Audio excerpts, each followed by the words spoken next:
Hello everyone, आप सबका स्वागत है लाइफ साइंस कैफ़े में। और आप देख रहे हो 7th क्लास की हिस्ट्री इंग्लिश में। और हम पढ़ेंगे आज 3rd चैप्टर जिसका नाम है the Delhi sultans. Delhi sultans के बारे में पढ़ेंगे और पढ़ेंगे कि दिल्ली कब से मतलब ज़्यादा इम्पोर्टेंट हुई है। एक्चुअली हमने जब 2nd चैप्टर पढ़ा था उसमें हमने पढ़ा कि Kaveri delta become the centre of large kingdom. Kaveri delta ही था जहाँ पे बहुत बड़े राज्यों का केंद्र बना था वो। आपने ये भी देखा कि कब कहीं पे भी 2nd चैप्टर में दिल्ली को मेंशन नहीं किया गया, क्योंकि दिल्ली जो है ना किसी की राजधानी थी ही नहीं। ये इम्पोर्टेंट बनी है 12th सेंचुरी में। Okay, because Delhi become an important city only in the 12th century. अब हम इसमें पढ़ेंगे कि जो दिल्ली था ना कैपिटल बना किसके किंगडम में, तोमर राजपूत के किंगडम में। ठीक है, यहाँ लिखा हुआ है तोमर राजपूत के किंगडम में। तोमर राजपूत मतलब काल में ये एक महत्वपूर्ण जो था राजधानी बनी थी। Who were defeated in the middle of the 12th century by the Chauhans. चौहानों के द्वारा। अब ये तोमर किसके द्वारा, चौहानों के द्वारा हरा दिए गए थे 12th सेंचुरी के बीच में ही। और ये कौन थे चौहान, ये अजमेर के थे। ठीक है, it was under the Tomras and Chauhans that Delhi become an important capital commercial center। commercial center हो गया था चौहान्स के और तोमर्स के बीच में। समझ रहे हो, मतलब क्या हुआ कि सबसे पहले दिल्ली को इम्पोर्टेंस किसने दी, तोमर ने दी। अब तोमर्स को भी हरा दिया किसने, चौहानों ने आके। अब ये चौहान कहाँ के थे, अजमेर के थे। लेकिन फिर भी कमर्शियल सेंटर क्या रहा, दिल्ली, क्योंकि तोमर थे उनको भी दिल्ली चाहिए, वहाँ अच्छा व्यापार होता था। चौहान से उनको भी दिल्ली चाहिए। ठीक है, many rich Jain merchants live in Delhi and constructed several temples. अब क्या था कि दिल्ली में बहुत सारे जैन व्यापारी रहते थे। ठीक है, उन्होंने बहुत सारे मंदिर भी बनवाए। Coins mind minted here called Delhi वाल्स हैड ए वाइड सर्कुलेशन। जो वहाँ पे ना कॉइन्स बनते थे, सिक्के ढाले जाते थे। ठीक है, उनको दिल्ली वाल्स कहते थे, दिल्ली वाल्स, जो वहाँ काफ़ी प्रचलन में भी थे। ठीक है, अब यहाँ पे आपने क्या पढ़ा कि सबसे पहले तोमर ने वहाँ इम्पोर्टेंस दी, वहाँ पे अपना किंगडम स्थापित किया। उसके बाद चौहान्स आए, चौहान्स अजमेर से आए थे। चौहान्स ने तोमर्स को हरा दिया। फिर क्या हुआ कि ये चौहान्स और तोमर के बीच में एक मतलब कमर्शियल सेंटर हो गया था। फिर वहाँ पे जैन धर्म वालों ने वहाँ पे मंदिर बनवाए थे, जैन व्यापारी रहते थे वहाँ पे। और वहाँ पे सिक्के जो ढाले जाते थे उनको दिल्ली वाल्स का कहते हैं। ठीक है, ये देख लो दिल्ली वाल्स, स्पेलिंग भी याद कर लेना इसकी। अब यहाँ पे आप देखोगे कि बहुत सारे ना शहर बसाए गए थे। अब इसमें देखो ये वाला जो फिगर दिया हुआ है, इसमें selected sultanates cited of Delhi 13th-14th century में कौन कौन से थे। यहाँ पे देखो फिरोज़ाबाद, फिरोज शाह कोटला, और फिर यहाँ पे हौज खास, फिर यहाँ पे जहाँपना, फिर आगे है दिल्ली कहना। इधर ये वाले जो थे, ये मेन जो शहर थे या जो बसाए हुए जगह थी वो थी ये वाली।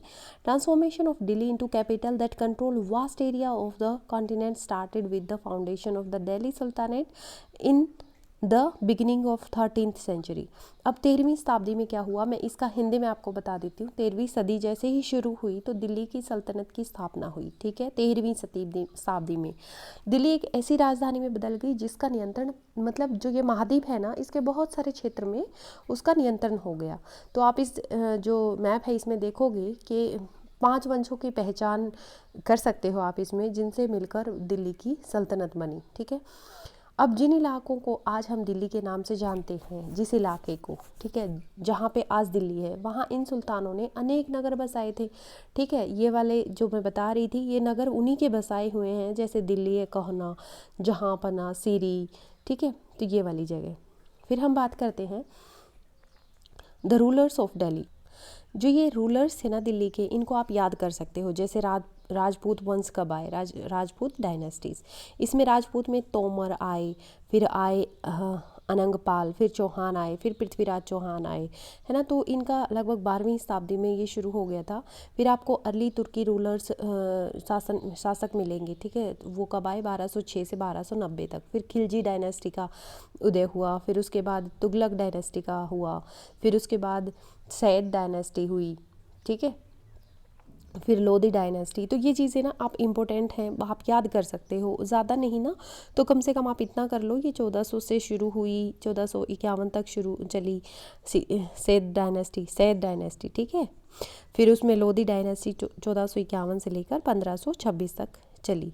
तो ये जो मोटे मोटे ईयर्स हैं ना, इनको याद कर लो, ये ज़रूर हैं, आएंगे एग्ज़ाम में, आ सकते हैं मतलब MCQs में, और पता होना चाहिए क्योंकि आप हिस्ट्री पढ़ रहे हो तो इतना तो आपको पता होना ही चाहिए।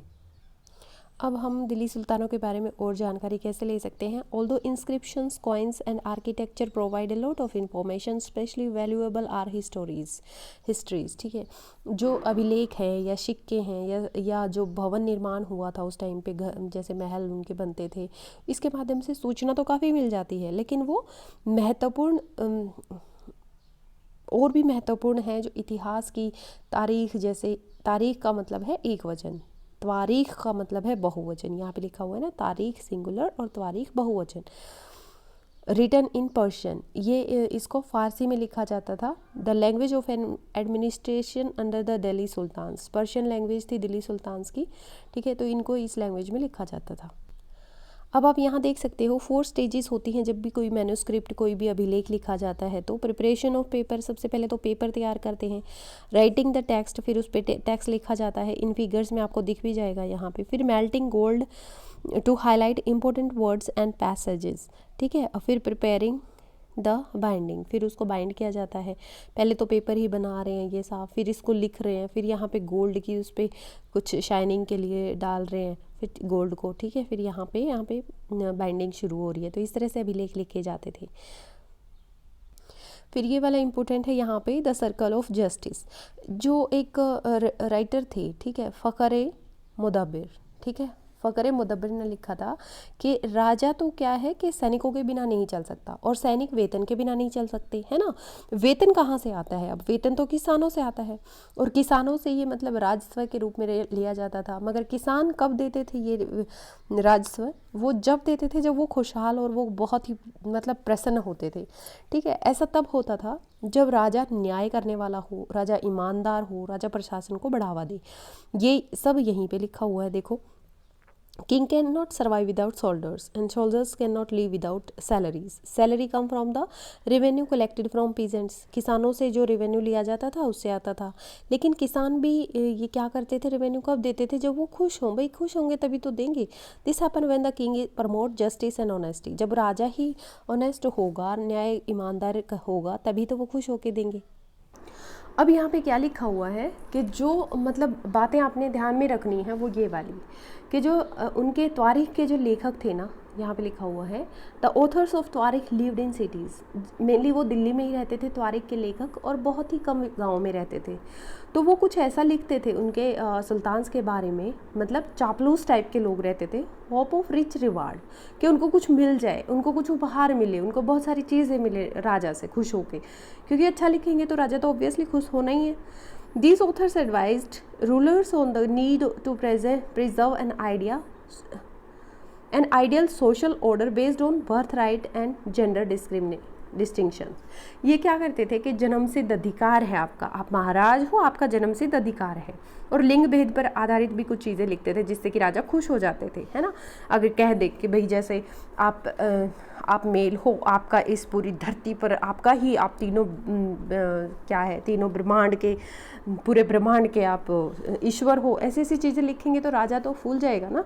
There ideas were not shared by everyone. उनके जो आइडिया थे ना, ये गंदे वाले विचार जो थे, सारे लोग सहमत नहीं थे इन चीज़ों से, ठीक है। तो ऐसे भी लोग थे, चापलूस लोग हमेशा ही मिलते हैं सोसाइटी में, तो तब भी थे। देखो फिर क्या हुआ कि 1226 में उन्होंने तो, राइटर्स ने तो ये लिख दिया कि भाई राजा ही सब कुछ है, लिंग भेद पर, और आप ही हो, जन्मसिद्ध अधिकार है आपका। लेकिन 1226 में ऐसा कुछ हुआ कि आप चौंक जाएंगे। जो सुल्तान था, इल्तुतमिश की लड़की थी, ठीक है, सुल्तान इल्तुतमिश, उनकी बेटी थी रज़िया। रज़िया एक सुल्तान बनी, मतलब उसने भी शासन किया। Chronicle of the age Miraj Sina recognized that she was more able and qualified than all her brothers, ठीक है। जो एक और राइटर थे मिनाज ए सिराज, उन्होंने ये स्वीकार किया, उन्होंने ये माना कि रज़िया जो थी वो अपने भाइयों से भी ज़्यादा काबिल थी, उनको पहचान लिया था कि ये बहुत अच्छी शासक है। But he was not a comfortable at having a queen as ruler, लेकिन उसको अच्छा नहीं लग रहा था अब कि एक रानी उनके ऊपर शासन करे। Nor were the nobly happy at her attempts to rule independently, और वो उसकी इस तरह से स्वतंत्रता से शासन करने की जो बात थी वो उनको मतलब खुश नहीं कर रही थी, वो दुखी हो रहे थे किसी तरह से कि कुछ ऐसा किया जाए। She was removed from the throne in 1240, वो सिंहासन से हटा दी गई। कौन से सन में? 1240 ईस्वी में।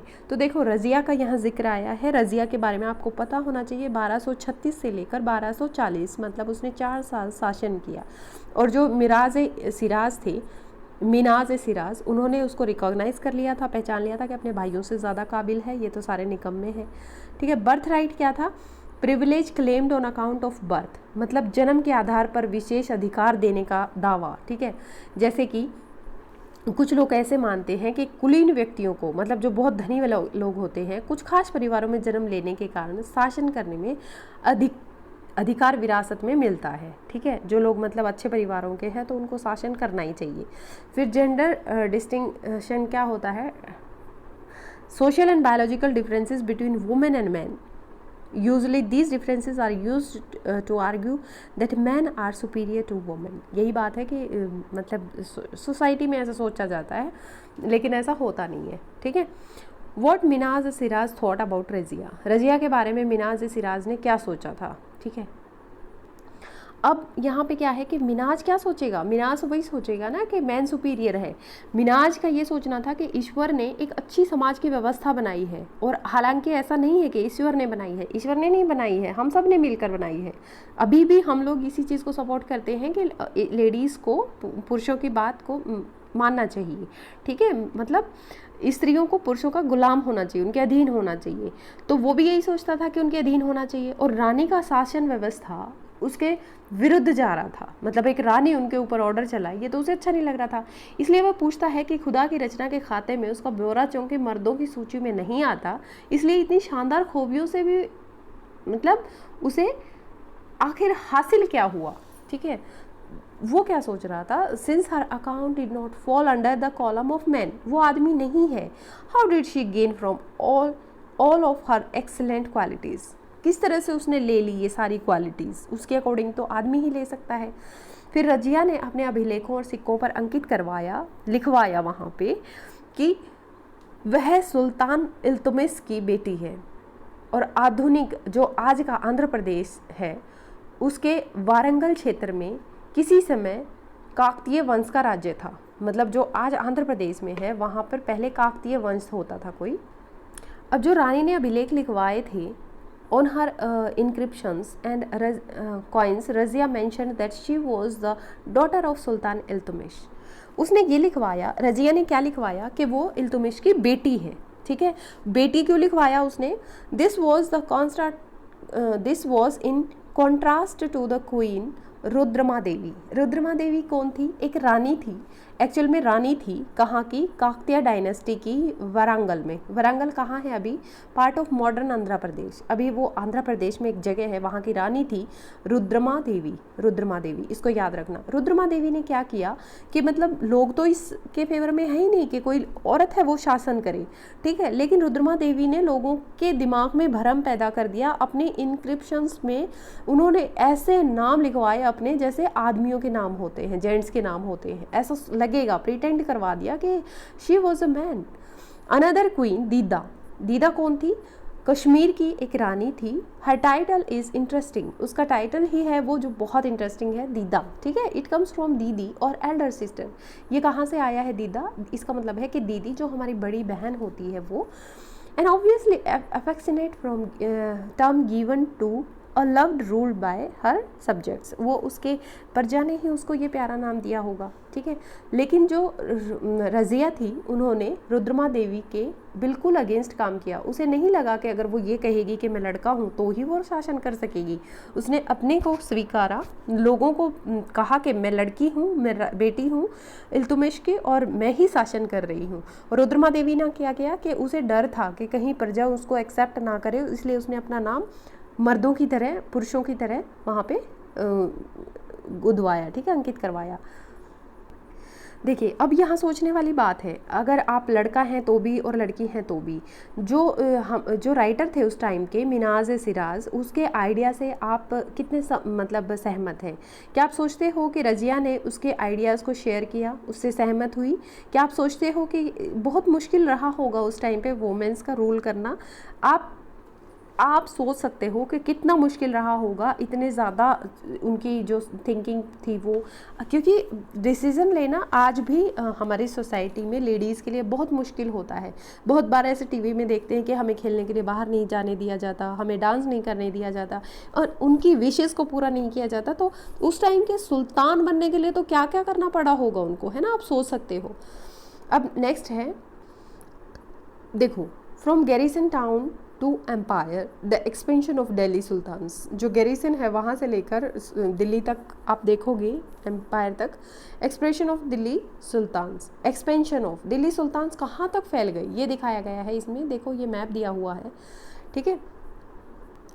तो देखो इल्तुतमिश ने कौन सा एरिया लिया, देखो यहाँ पे ना ये सारी जो उच्च है, ये मुल्तान है, ये सारा पाकिस्तान का एरिया है। और इंडिया में यहाँ से आता है ये अजमेर है ना, फिर ये हांसी, फिर ये वाला दिल्ली, फिर यहाँ पे ये सारा क्या है, ये इंडिया है, लगभग यहाँ तक होगा, ये सारा लाहौर पाकिस्तान में है। तो ये एरिया को उन्होंने कैप्चर कर लिया, पकड़ लिया, अपने कब्जे में ले लिया। देखो अब लिखा हुआ है यहाँ पे कि in the early 13th century the control of the Delhi sultans rarely went beyond heavily fortified towns occupied by garrisons. Garrisons क्या होते थे, जो रक्षक सैनिक थे ना, उनकी टुकड़ियाँ, ठीक है। तो दिल्ली के सुल्तानों का गैरिसन से परे जो कंट्रोल, जो ये टुकड़ियाँ थी ना, और साथ में जो किले बंद थे, उनके जो सुल्तानों के किले थे, उनसे बाहर शहर पर इनका कभी ज़्यादा कुछ ऐसा नियंत्रण, इतना काबू नहीं हुआ, ठीक है, दूर के इलाकों पर या फिर था तो ना के बराबर ही था। तो इसलिए उनको क्या करना पड़ता था, डिपेंड रहना पड़ता था या तो व्यापार पे या ट्राइब्यूट पे, ठीक है, जैसे रसद मिलता है, या फिर प्लंडर ऑफ सप्लाईज, ठीक है, लूट मार, इस तरह से इनके ऊपर निर्भर रहना पड़ता था। अब यहाँ पे ये देखो हिंटरलैंड क्या होता है, hinterland the land adjacent to a city, ऐसी जगह जो शहर के पास हो और या फिर किसी पोर्ट के पास हो, that supplies it with good and services, जो इसको गुड्स एंड सर्विसेज सप्लाई करती हो, मतलब वस्तुएं या फिर सेवाएं देती हो। फिर गैरिसन टाउन क्या होता है, ए टोटिफाइड सेटलमेंट विद सोल्डर्स, किलेबंद बवास, ठीक है, किलेबंद बसाओ जहाँ पर सैनिक रहते हों, ठीक है, जहाँ पे सैनिक रहते हैं उसको गैरिसन टाउन कहते हैं।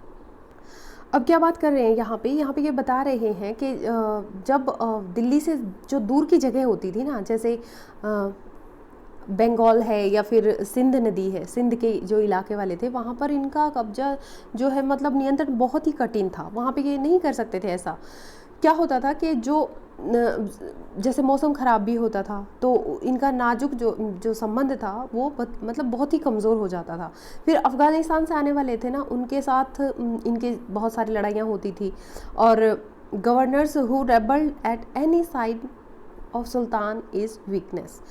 तो उन्होंने क्या किया कि मतलब वो सुल्तान वीक क्यों थे, देखो एक तो उनका दूर की जगह हो गई वो, फिर मौसम भी ऐसा हो गया, फिर दूसरा सुल्तान आते थे हमला करने के लिए, ठीक है, या सूबेदार होते थे, उनसे बराबर की चुनौती इनको मिलती थी, वो बहुत पावरफुल होते थे तभी तो वो आते थे, मतलब थोड़ी सी कमज़ोरी उनको मिल जाती तो विद्रोह का झंडा खड़ा कर देते वो तभी, ठीक है। तो ऐसी चुनौतियों के चलते हुए सल्तनत जो थी, दिल्ली सल्तनत जो थी, वो बहुत ही मुश्किल में मतलब अपने आप को बचा के रख रही थी। इसका विस्तार, जो दिल्ली सल्तनत का विस्तार जो हुआ था वो कब हुआ था, गयासुद्दीन बलबन, अलादीन खिलजी और मोहम्मद तुगलक के टाइम में इसका विस्तार हुआ था। The first set of campaign along the internal frontier of the Sultanate aimed at consolidating the hinterlands of Garrison Town। इनका जो भीतरी जो सीमाओं के अभियान चले थे ना, अंदर के जो शहर थे उनके ऊपर, उनका ये था कि अपनी जो मजबूत है पकड़ उसको मजबूत करो, ठीक है, भीतरी क्षेत्रों की स्थिति को मजबूत करो बस। फिर उन्होंने क्या किया कि अपनी मजबूत पकड़ तो रखी ही, फिर लेकिन गंगा यमुना के पास जो जगह थी उनको वहाँ पे जंगलों को साफ़ कर दिया गया, और शिकारी जो थे उनको, जो चरावा थे मतलब जो वहाँ रहते थे उनको वहाँ से निकाल दिया गया। मतलब ये था कि सारा मिला के पहले जो हमारे पास है उसको अपने कंट्रोल में करो। फिर उन्होंने क्या किया कि ज़मीन जो थी वो किसानों को दे दी, किसानों को ज़्यादा इंपॉर्टेंस दी। फिर जो व्यापार करते थे उनकी उन्नति के लिए नए नए किले और शहर बनवाए गए, ठीक है, जो व्यापारी थे उनके लिए ये चीज़ अच्छी हो गई। फिर जो दूसरा एक्सपेंशन था ना, दूसरा इन्होंने क्या किया, एक्सटर्नल फ्रंटियर मतलब बाहरी सीमाओं पर जो बाहर की थी। अब अलाउद्दीन खलजी जो थे उन्होंने दक्षिण भारत को अपना लक्ष्य बनाया और वहाँ पे अपनी सेना भेजी। उसके बाद ये जो चरम सीमा पर कब पहुँचा, ये अभियान मोहम्मद तुगलक के समय में, ठीक है। उसमें इसने क्या किया, हाथी, घोड़े, गुलाम और बहुत सारी चीज़ें अपने कब्जे में ले ली थी, ठीक है। ये सारा इसमें लिखा हुआ है इस वाले पैराग्राफ में। By the end of Mohammad Tughlaq's reign, जो मोहम्मद तुगलक का जो एंड था ना, मतलब एंड कब हुआ, 150 साल लगभग, ठीक है। तो दिल्ली सल्तनत की सेनाओं की शुरुआत बहुत ही कमज़ोर थी, ठीक है। कमज़ोर कैसी थी, लेकिन फिर 150 साल के बाद मोहम्मद तुगलक के मतलब बिल्कुल एंड टाइम में इस उपमहाद्वीप के अंडर में बहुत सारा एरिया था, ठीक है, बहुत सारा एरिया चुका था। उसने शत्रुओं की सेनाओं को बहुत बार हराया और कई शहरों पर भी कब्जा किया।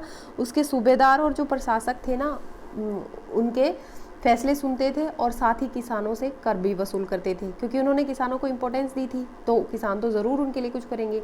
लेकिन इतने बड़े क्षेत्र में उनका नियंत्रण किस सीमा तक और कितना प्रभावी था, ये जानना ज़रूरी है, ठीक है। तो यहाँ पे देख लो, यहाँ पे पंजाब है और दिल्ली ने कहाँ कहाँ घेरा किया, मतलब यहाँ पे पूरा दक्षिण एरिया को दिखाया गया है, ठीक है। फिर आप देख लो, ये पे मस्जिद है ये। अब ये मस्जिद क्या होती है, मस्जिद का भी थोड़ा सा पढ़ लो अगर क्वेश्चन पेपर में आ जाता है तो। मस्जिद जिसका मतलब है कि ऐसी जगह जहाँ पे मुसलमान अल्लाह की आराधना करते हो, सजदा करते हो, अपने घुटने और माथा टेक कर वो अल्लाह की आराधना करते हैं।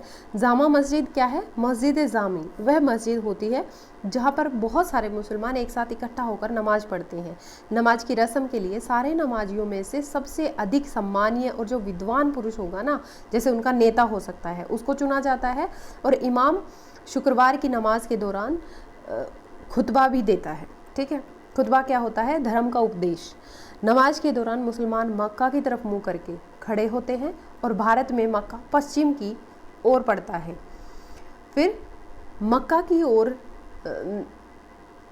ओर की दिशा जो होती है ना, उसको किबला कहते हैं। क्या कहते हैं, किबला। तो ऐसे क्वेश्चन आ जाते हैं कि मक्का की दिशा को क्या कहते हैं, किबला कहते हैं। इमाम क्या होता है, जो उनका लीडर होता है वो। खुतबा क्या होता है, मतलब वो अगर धर्म का उपदेश दे रहे हैं वो, तो वो खुतबा होता है, ठीक है। तो ये चीज़ें आप याद कर लेना। फिर यहाँ पे लिखा हुआ है कि दिल्ली सुल्तान के जो थे ना, उन्होंने बहुत सारे मॉस्क बनवाए, मस्जिद बनवाई, ठीक है, पूरे सब कॉन्टिनेंट में। तो ये उनको प्रोटेक्ट, मतलब इस्लाम को प्रोटेक्ट करते थे और मुस्लिमों को प्रोटेक्ट करते थे। मतलब मॉस्क बहुत सारी हेल्प करते थे, ठीक है। कम्युनिटी में विश्वास करवाते थे। मतलब अच्छा ही लगता है कि सब लोग इकट्ठे होते हैं। फिर है ये वाली मस्जिद दे रखी है, मौत की मस्जिद, build in reign of Sikandar Lodi by his minister, ठीक है। फिर ये वाली मस्जिद है एक ये मॉस्क ऑफ जमाली, ठीक है। ये वाली मस्जिदें हैं, बहुत सारी मस्जिदें बनवाई थी। अब यहाँ पे है कि खलजी और तुगलक वंश के अंतर्गत ना जो भी मतलब एडमिनिस्ट्रेशन था, उसके ऊपर एक नज़र डालेंगे यहाँ पे, ठीक है। तो दिल्ली सल्तनत जैसे विशाल साम्राज्य, बहुत छोटा नहीं था दिल्ली, बहुत बड़ा था, ठीक है। तो इसके लिए बहुत सारे उनको प्रशासकों की और सूबेदारों की ज़रूरत थी। दिल्ली के आरंभिक सुल्तान जो थे ना, जैसे कि इल्तुमिश था, सामंतों और जमींदारों के स्थान पर अपने विशेष गुलामों को सूबेदार नियुक्त करता था। दिल्ली का जो शुरू का सुल्तान था, कौन, इल्तुमिश, वो अपने पुराने उनको नहीं नियुक्त करता था सूबेदार, वो अपने जमींदारों को अधिक पसंद करते थे, ठीक है। इन गुलामों को फारसी में बदंगा कहा जाता है, ठीक है, यहाँ पे लिखा हुआ है बदंगा। इन गुलामों को ही वो सूबेदार रखता था और उन्हें सैनिक सेवा के लिए खरीदा जाता था। उन्हें राज्य के बहुत ही महत्वपूर्ण जो राजनीतिक पद होते थे उन पर काम करने के लिए बड़ी सावधानी से मतलब उनको पहले ट्रेनिंग दी जाती थी, ठीक है। वे चूंकि पूरी तरह अपने मालिक पर निर्भर होते थे, इसलिए सुल्तान भी विश्वास करके उनके ऊपर निर्भर रहता था। समझ गए? यहाँ पे जो फर्स्ट सुल्तान था वो अपने किसानों को और अपने जो सामंत होते थे उनको ही नियुक्त करता था। अब यहाँ पे एक चीज़ इम्पोर्टेंट लिखी हुई है, स्लेव्स रादर देन सन, मतलब बेटों से बढ़कर गुलाम, ठीक है। सुल्तानों को ऐसी सलाह दी जाती थी, एडवाइस किया जाता था कि जो स्लेव होते हैं whom one has brought up and promoted must be looked after, for it need a while lifetime and good look to find a worthy and experienced slave। मतलब जिस गुलाम को हमने पाला है, पोसा है, आगे बढ़ाया है, उसकी देखभाल करनी चाहिए हमें, क्योंकि तकदीर अच्छी होना तो पूरी ज़िंदगी में कभी कभी ही मतलब योग्य और इतने अच्छे अनुभवी गुलाम मिलते हैं। बुद्धिमान लोगों का कहना है कि मतलब जो योग्य और अनुभवी गुलाम होते हैं ना, वो अपने बेटे से भी बढ़कर होते हैं। क्या आपको गुलाम को बेटे से बढ़कर मानने में कोई कारण समझ में आता है? तो ये आपको यहाँ पे अपनी सोच से बताना है, ठीक है। अब इसमें लिखा हुआ है कि जो खिलजी और तुगलक थे ना, उन्होंने अपने बंदगान पर मतलब बंदगा को इस्तेमाल किया उन्होंने, और उन्होंने जो अपने ऊपर जो छोटे मतलब निम्न वर्ग के लोग थे ना, उनको सूबेदार और सेनापति बना दिया गया। तो राजनीति जो थी ना उनकी वो इंस्टेबल हो गई, मतलब इंस्टेबल हो गई, अस्थिरता आ गई उसमें। अब यहाँ पे लिखा हुआ है कि क्लाइंट क्या होता है, जो किसी के ऊपर किसी की प्रोटेक्शन में हो और उस पर डिपेंड हो, ठीक है, वो क्लाइंट होता है, मतलब वो आश्रित होता है। अब जो गुलाम लोग थे ना, वो राजाओं के लिए तो, जिनके गुलाम थे उन मास्टर्स के लिए तो मतलब लॉयल थे, ठीक है, लेकिन अब उनके बेटों के लिए वफादार नहीं थे, और उनके उत्तराधिकारियों के लिए, पैट्रॉन्स क्या होता है, उत्तराधिकारी, ठीक है, जो नए सुल्तानों के अपने नौकर होते थे। इसकी वजह से किसी नए शासक के सिंहासन पर बैठते ही पुराने सरदारों के बीच टकराहट शुरू हो जाती थी, ठीक है। अब नया कोई उत्तराधिकारी आया है तो उसके अपने गुलाम होते थे, तो वो पहले वाले गुलाम क्या करेंगे, उनसे फिर लड़ाई करेंगे, ऐसा होता था। फिर क्या होता था, मतलब आप समझ गए ना कि जो गुलाम थे, जिसने गुलाम बनाया, सपोज मैंने कोई गुलाम बनाया, ठीक है, तो वो मेरे लिए वफादार होगा, जो मेरा साम्राज्य संभालेगा, जो नेक्स्ट जो भी आएगा राजा, तो उसके लिए वो वफादार नहीं होगा।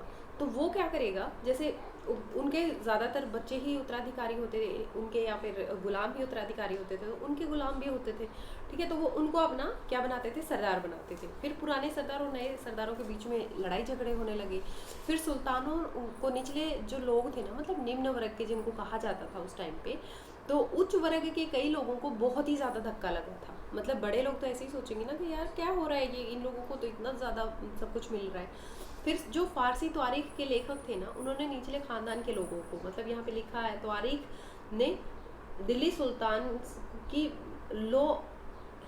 लॉ एंड बेस बोर्ड, मतलब जो बहुत ही नीचे ख़ानदान के लोग थे, उनको चुनने की वजह से बहुत ही ज़्यादा आलोचना की थी उन लोगों ने, किन्होंने, तारीख के जो लेखक थे वो उन्होंने। अब देखिए जो ऑफिसर्स थे ना सुल्तान मोहम्मद तुगलक के, उनके बारे में पढ़ो। यहाँ पे बहुत ही इंटरेस्टिंग चीज़ लिखी हुई है कि मोहम्मद तुगलक ने अपॉइंट किया कैसे लोगों को। देखो यहाँ पर वाइन डिस्टिलर जो शराब बेचता था ना, उसका नाम था अजीज़ खुमार। फिर था एक नाई फिरोज़ हज़ाम। फिर था एक बावर्ची मन का तबाख नामक बावर्ची, ठीक है। लट्ठा या पीरा नामक माली, उनको ऊंचे प्रशासनिक दर्जों पे बिठा दिया गया। तो इसकी वजह से क्या हुआ, वो अपना शासन अच्छे से नहीं कर पा रहे। फिर इस चीज़ को किसने लिखा, 14वीं शताब्दी के बीच में ही ज़ियाउद्दीन बर्नी ने इन नियुक्तों का उल्लेख सुल्तान के राजनीतिक विवेक के नाश और शासन करने की अक्षमताओं के कारण के रूप में बताया। मतलब उसका किस तरह से पतन हुआ, इनकी वजह से। इन लोगों को शासन करना तो आता नहीं था और इनको बिठा दिया इतने ऊंचे ओहदे पर, तो उन्होंने इसको कारण बताया था। अब क्या हुआ, यहाँ पे देखो कि जो सुल्तान होते थे खिलजी और तुगलक, ठीक है, उन्होंने अपॉइंट किया मिलिट्री कमांडर्स को अपना गवर्नर, अपनी जो अलग अलग साइज़ की टेरिटरी होती थी उनका गवर्नर उन्होंने बनाया उनको, किनको, सुल्तान मिलिट्री कमांडर्स को। दीज लैंड्स वर कॉल्ड इक्ता, ये जो ज़मीन के टुकड़े होते थे या टेरिटरी होती थी इनको इक्ता बोला जाता था, मतलब ज़मीन के टुकड़े को इक्ता कहा है। And their holders were called iqtadars, और क्या था, मुक्ति, ठीक है। जो उसको जमीन के टुकड़े को बोलेंगे इक्ता, और जो उसको वो जमीन का टुकड़ा जिसको दिया गया है उसको बोलेंगे इक्तादार या मुक्ति। The duty of the muqtis was to lead military campaign and maintain law and order in their iqtas. उनका क्या काम था कि वो अपनी मिलिट्री को भी संभालें और वहाँ पे लॉ और ऑर्डर भी मेंटेन करके रखें इन इक्ताज में। In exchange of their military services, जो वो ऐसी मिलिट्री सर्विस देते थे, the muqtis collected the revenues of their assignment as salary, वो उनको रेवेन्यू मिलता था अब उनकी सैलरी के रूप में, तो वो they also paid their shoulders from the revenues. अच्छा, वो अपने शोल्डर्स को भी उससे पे करते थे, उसी रेवेन्यू से। Control over muqtis was most effective if their office was not inheritable and if they were assign iqtas for a short period of time before being shifted. देखो, जिसको भी इक्ता वो देते थे ना, वो ऐसा नहीं था कि पहले किसी को मिला है फिर उसके बेटे को मिलेगा, ऐसा नहीं था। तो इससे क्या होता है, इसके उनके बीच में डर बना रहता है कि इक्ता किसी को भी मिल सकता है, तो वो अच्छे से काम करते हैं फिर, ठीक है। उनको फिर शिफ्ट कर दिया जाता था वहाँ से, थोड़े टाइम के लिए मिलता था। These harsh conditions of service were rigorously imposed during the reign of Alauddin Khilji and Mohammad Tughlaq. ये मोहम्मद तुगलक और अलाउद्दीन खिलजी के टाइम पे ही ज़्यादा हुआ। फिर उस टाइम पे क्या था, अकाउंटेंट्स भी अपॉइंट होते थे कि जो रकम उन्हें मिली है, जो रेवेन्यू उन्हें मिला है मुक्तीज को, उसका क्या हिसाब किताब है। केयर वॉज टेकन दैट मुक्ति collected only the taxes prescribed by the state and that he kept the required number of shoulders. इसको वो क्या देखते थे कि जो टैक्स उन्होंने वहाँ से लिया है वो उतना ही है जितना स्टेट ने बताया था, मतलब राज्य से, मतलब जो भी फरमान आए हैं उसके हिसाब से है, और वो उन्होंने कितने शोल्डर्स को रखा हुआ है। ऐसा भी होता था कि अगर मान लो किसी को कोई इक्ता दे दिया गया तो क्या होता है, वो अपने शोल्डर्स का नंबर बढ़ा के उस राजा के मतलब खिलाफ ही आक्रमण करना शुरू कर दे, ऐसा होता था। तो इन चीज़ों का ध्यान रखने के लिए भी वहाँ पे अकाउंटेंट्स रखे जाते थे। अब क्या होता था कि दिल्ली सुल्तान्स ने क्या किया कि हिंटरलैंड को भी अपने कब्जे में ले लिया, ठीक है। फिर कब्जे में लेके उन्होंने क्या क्या किया, वहाँ पे सामंत जो थे ना, सामंत और जो रिच लोग थे, लैंडलॉर्ड्स थे, उनको उनकी अथॉरिटी भी अपने कब्जे में ले ली, मतलब जो वो कर लेते थे या फिर वो जो भी काम करते थे उनको वो करने नहीं दिया। Under Alauddin Khilji the state brought the assessment and collection of the land revenue under their own control. उन्होंने जो ज़मीन का कर लेते थे या फिर जो भी रेवेन्यू वो लेते थे वो अपने कंट्रोल में कर दिया।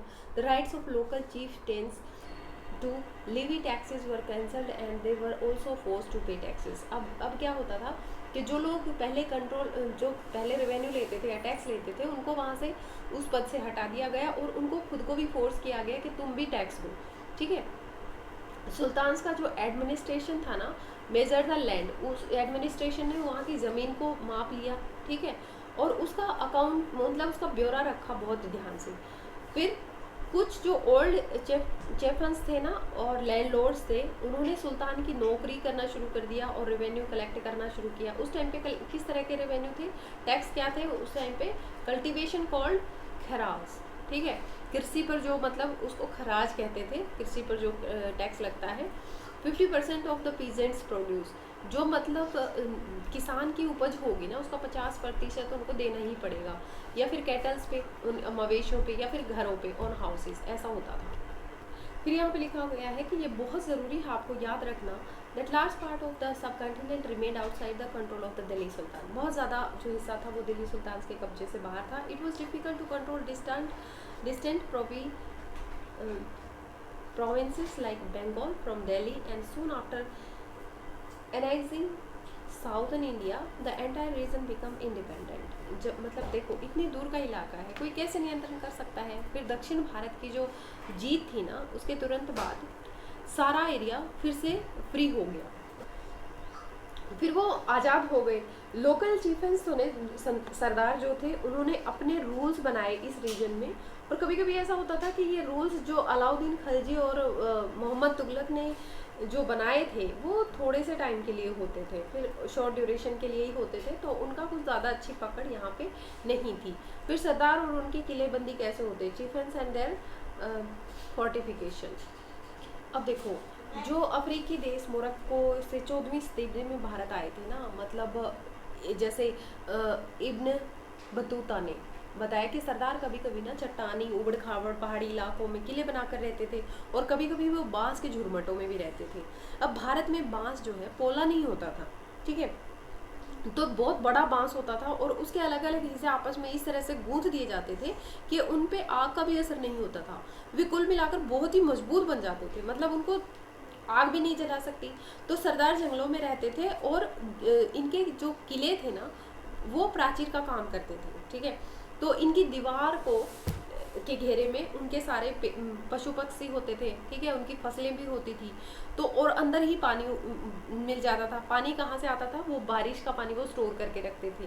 फिर ठीक है, फिर इसलिए उनके पास इतनी मतलब वो हो जाती थी प्रोटेक्शन कि कोई बहुत ही ज़्यादा स्ट्रॉन्ग जो सेना आती थी वो उनको हरा सकती थी, मतलब बहुत ज़्यादा। तो सेनाएं बहुत ज़्यादा मजबूत होती थी, तब वो जंगल में घुसकर मतलब बहुत अलग तरह से तैयार किए गए हथियारों से इन बांसों को काट के, मतलब वहाँ पे जो बांस की प्रोटेक्शन उनको मिली हुई थी उसको काट के वो अंदर घुसने की कोशिश करते थे। अब देखो, अब एक दूसरी चीज़ आती है यहाँ पे, the Mongol under Genghis Khan invaded Transoxiana. Transoxiana क्या है, एक्चुअली ट्रांसोक्सियाना उज़्बेकिस्तान है, ठीक है। तो वहाँ पे चंगेज खान के नेतृत्व में मंगोलों ने आक्रमण किया था, कौन से सन में, 1219 में, और फिर इसके बाद उन्होंने दिल्ली पर हमला बोल दिया था, ठीक है। जो अलाउद्दीन खिलजी और मोहम्मद तुगलक थे ना, इनके शासनकाल चल रहा था तब की शुरुआत में दिल्ली पर मंगोलों के धावे बढ़ गए, ठीक है। अब मंगोलों की ताकत तो बढ़नी ही थी क्योंकि उन्होंने अब उज़्बेकिस्तान पे भी हमला किया था। इससे मजबूर होकर दोनों ही सुल्तानों को एक बहुत बड़ा सेना, बहुत बड़ी सेना मतलब उन्होंने बनाई। इतनी विशेष सेना को संभालना प्रशासन के लिए बहुत ही भारी हो गया था। तो इसकी वजह से दोनों सुल्तानों ने इस चुनौती का सामना कैसे किया हम ये देखेंगे। इस पूरे पैराग्राफ में यही है कि उन दोनों सेना मतलब उन दोनों ने किसने, दोनों सुल्तानों ने, ठीक है, दोनों सुल्तानों ने चंगेज खान के नेतृत्व में जो मंगोल आ रहे थे ना दिल्ली में, उनके लिए बहुत बड़ी सेना उनको बनानी पड़ी, ठीक है, क्योंकि भाई आक्रमण तो करना ही है, किसी न किसी तरह से अपने ऊपर थोड़ी ना किसी को हावी होने देंगे, तो सेना की तो ज़रूरत पड़ेगी। अब यहाँ पे दिया हुआ गया है कि जो अलाउद्दीन खिलजी और मोहम्मद तुगलक के बारे में, ठीक है, उन्होंने क्या क्या किया था। अगर आप चाहते हैं तो फिर इसके ऊपर दूसरी वीडियो बनेगी, अभी तो फिलहाल ये चैप्टर ही पूरा हो जाए क्योंकि बहुत ज़्यादा लंबी वीडियो बनने जा रही है। इसमें इस लिस्ट में जो है Mohammad Tughlaq failure, we sometimes forget that for the first time in the history of the sultans, a Delhi sultan planned a campaign to capture Mongol territory. मतलब दिल्ली सुल्तान ने मंगोल के इलाकों पर फतेह करने का अभियान की योजना बनाई, ठीक है, जहां अलाउद्दीन खिलजी एक मतलब defensive measures, Mohammad Tughlaq measures were conceived as a part of military offensive against the Mongol.